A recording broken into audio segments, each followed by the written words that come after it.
I want to tell you the rest of my story. How I came to be in this reality with you. But I want you to promise not to judge me. I won't judge you. I have come to understand certain things. Things I know to be true. Things that I know others wouldn't understand unless they had experienced them. Before I can begin my story, I need you to understand the basics of how I have come to understand the universe. The link between our bodies and physical space is strong, but it is nothing compared to the link between our minds and physical space. Our bodies exist as a visual representation of our minds. They are nothing more. Every mind has the capability of transcending physical form. Many do, even if they don't realize it. The very nature of physical reality is very unphysical. Humans have evolved to ignore the complexities and realities of the universe by using physical form to protect them from the harshness of existence. The very nature of being is to be in pain, is to long for and to be unfulfilled. To cope, we developed corporeal form. The use of physical form is not unlike leaving the light off at all times, obstructing the undesirables in the room. Do you understand what I'm saying so far? More or less. Please, continue. When I entered your reality, I was a much different person than I am now. My reality was much worse than this one. I was a girl who was entirely lost.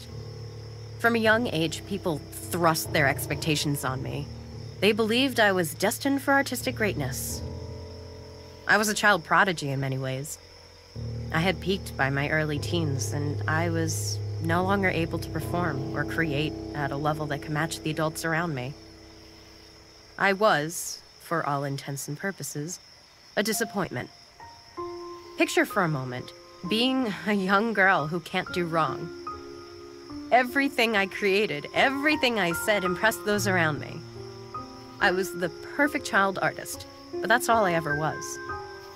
When I became an adult, my body grew, but my artistry remained childlike.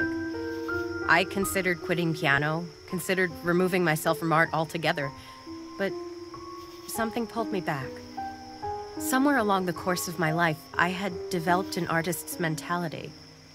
I knew I wasn't a good adult artist, but I was still compelled to create.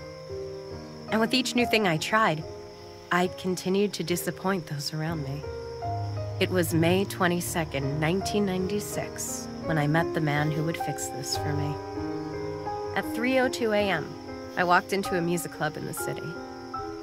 He was on stage, playing to a small but enthusiastic audience. Each note he played on his guitar seemed to tell me something that I had always known, but had never really understood. After he finished, I knew that I had to speak with him. It wasn't before long that we became both romantically and artistically involved. It was as if knowing him had somehow broken the seal around my mind that was preventing me from creating something worthwhile.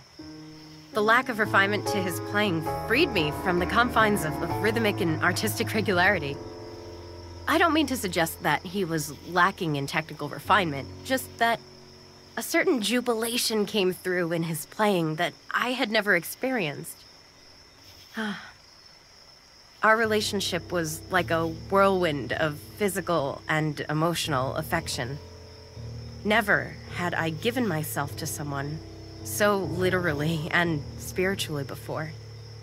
Together, we wrote A Distant Voice, and I knew that I still had the hopes of being not only a good artist, but an interesting human being. Something terrible happened on May 22nd of 1997. At 3:02 p.m., his daughter had come home and found us together. He hadn't yet told his children about me. I was a much younger woman. He followed her out and into a coffee shop.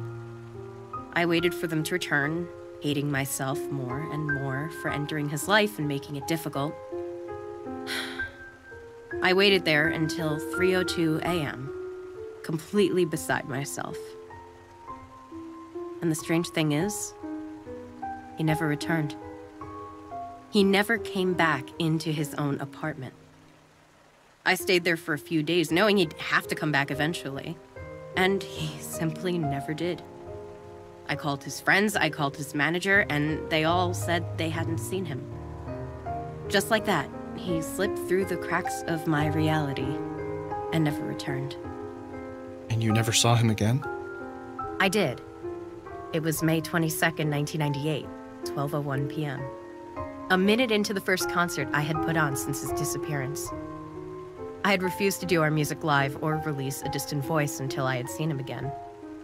Finally, legal pressure forced me to schedule a release for May 22nd, 1999, with a year-long tour to promote it. I watched in terror from behind my piano as he wrapped his arm around a girl even younger than I. This girl was not his daughter, though she was probably his daughter's age.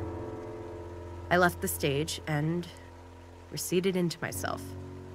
The man who placed his arms around that young woman was not the same man who placed his arms around me so many times. It couldn't have been. The man I knew would not have put on such a display of affection, knowing it could hurt someone so much. It was in that moment that I longed to leave my reality behind, to sever my ties to my physical form and exist in a different space.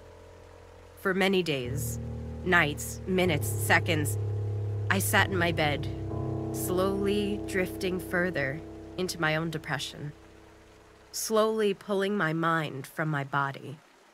When the separation happened, it was almost immediate. It was so sudden that the painful moments leading up to it felt trivial. I was just my mind, and I had left my physical body behind. I floated until I found a reality that seemed different from mine, hoping to find a reality that contained the him I knew, hoping that he had fallen into this reality, and we could be together again. Was his voice the one we heard on the record? No, it wasn't. I don't know whose voice we heard. I was so nervous sharing that music with you guys, I almost didn't realize it wasn't me singing. Well, everyone loved it. It was amazing.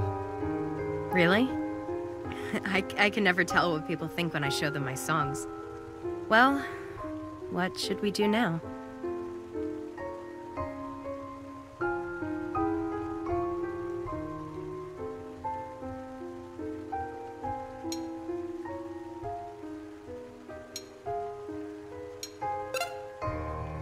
Oh, yeah, sorry. I think I misread that situation. Yeah, no, it's cool. Let's go back inside and whatever. Just not that whatever.